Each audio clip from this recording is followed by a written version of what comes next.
काल नाटक केलं त्यांचा उमेदवार जो आहे तुम्हाला माहित आहे 12 वाजता झोपेतून उठते, नार पडला तर ग्लासला ग्लास लावते आणि थोडी रात्र झाली तर जुवा खेळते.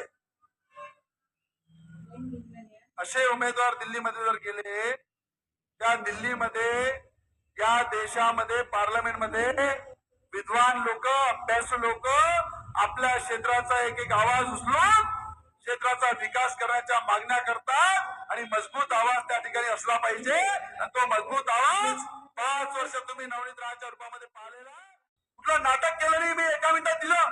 आणि त्यांनी जे काल नाटक केलं त्यांचा उमेदवार जो आहे तुम्हाला माहित आहे 12 वाजता झोपेतून उठते, नार पडला तर ग्लासला ग्लास लावते आणि थोडी रात्र झाली तर जुवा खेळते.